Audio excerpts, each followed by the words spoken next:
Hello साथियों, आप सभी का बहुत बहुत स्वागत है। जैसा कि आप सभी विद्यार्थियों को पता है, आपका पेपर है अर्थशास्त्र का कक्षा 11वीं त्रैमासिक परीक्षा 2024-25।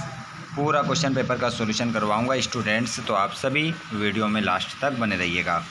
1 से लेकर 23 तक पूरा क्वेश्चन पेपर का सॉल्यूशन आपको देखने को मिलेगा। आइए चलिए बिना देर के हम स्टार्ट करते हैं पहले प्रश्न से।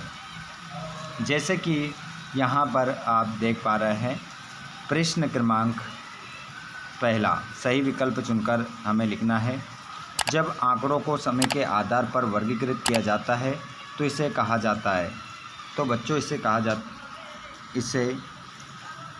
आपका जो करेक्ट आंसर इसमें आप स्टूडेंट्स पहले वाले में लगाएंगे। जब आंकड़ों को समय के आधार पर वर्गीकृत किया जाता है तो इसे कहा जाता है कालानुक्रमिक वर्गीकरण। भारत में योजना आयोग की स्थापना किस वर्ष की गई?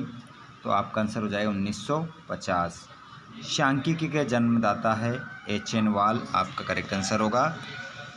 भारत में रेल सेवा प्रारंभ की गई थी, तो 1853 आपका करेक्ट आंसर होगा। और तृतीय क्षेत्र में शामिल है सेवाएं, आपका करेक्ट आंसर हो जाएगा। और निम्न में से कौन सी आर्थिक क्रिया है? तो देखिए, उपभोग, वितरण, उत्पादन, ये सभी आपका आंसर हो जाएगा।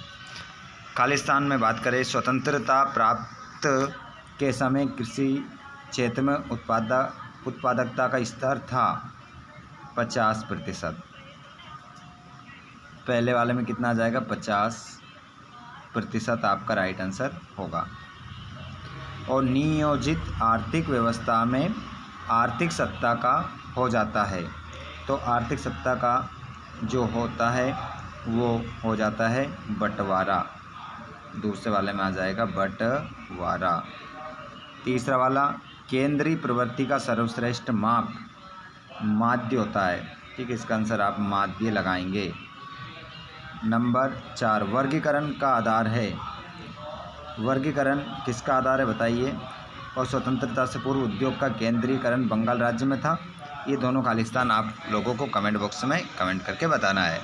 अगला क्वेश्चन है, पूंजीवादी अर्थव्यवस्था में प्रत्येक शासी अपने लाभ को करना चाहता है। तो यहाँ पर आपका आंसर अधिकतम, ठीक है, क्या करना चाहता है? अधिकतम करना चाहता है। अधिकतम आपका आंसर होगा। अधिकतम आपका राइट आंसर हो जाएगा। अब सत्यापत्य में देखेंगे, सूचक स्वयं प्रश्नावली भरते हैं। सत्य। जटिल तथ्यों को सांख्यिकी तरल रूप में प्रस्तुत करती है। सत्य। और समंक तथ्यों के समूह होते हैं। सत्य। और गुणात्मक तथ्यों का सारणीयन किया जाता है। सत्य। और वर्गीकरण काल्पनिक आधार पर नहीं हो सकता। सत्य। और सरकारी प्रकाशन द्वितीयक समंक होते हैं, तो ये भी आपका सत्य हो जाएगा। चलिए अब हम देखेंगे प्रश्न नंबर 4 में जोड़ी मिला लेते हैं स्टूडेंट्स। राष्ट्रीय आय की गणना जो आपका आंसर हो जाएगा वो हो जाएगा 1952। और बाद में प्रथम जनगणना, माफ़ कीजिएगा, राष्ट्रीय आय की गणना, तो इसका जो आंसर होगा आपका दादा भाई नौरोजी। और बाद में प्रथम जनगणना 1881 में। औद्योगिक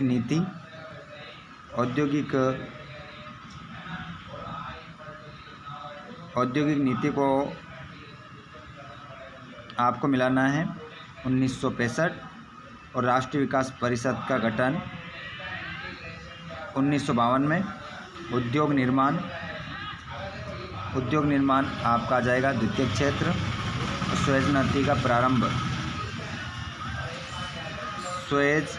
का प्रारंभ, तो यहाँ पर आपका जो क्वेश्चन हो जाएगा सही हो जाएगा 1869।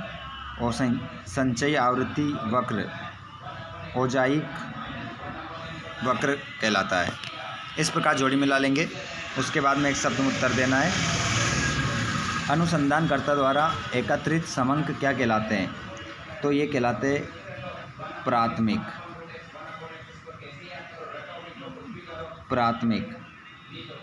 नंबर 2, उस सांख्यिकी विधि का नाम बताइए जो कम खर्चीली है। तो प्रतिदर्श विधि,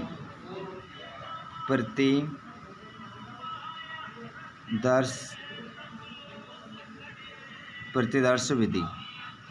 अगला क्वेश्चन, भारत में जनसंख्या की गणना के लिए कौन सी विधि अपनाई जाती है? तो सर्वेक्षण विधि। तीसरे का आंसर क्या होगा? सर्वेक्षण विधि। सर्वेक्षण विधि आपका आंसर होगा। वर्तमान में आर्थिक क्रियाओं का मुख्य आधार क्या है? तो देखिए यहाँ पर चौथे का आंसर आपका हो जाएगा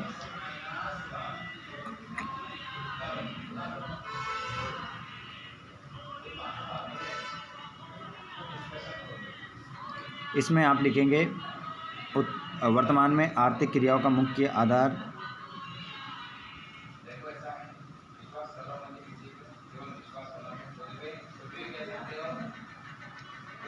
इसमें आप लगाएंगे उत्पादन, उपभोग, निवेश। क्या लिखेंगे? उत्पादन, उपभोग, निवेश।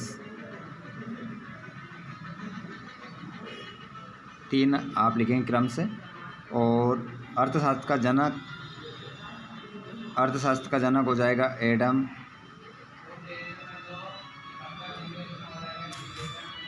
स्मिथ।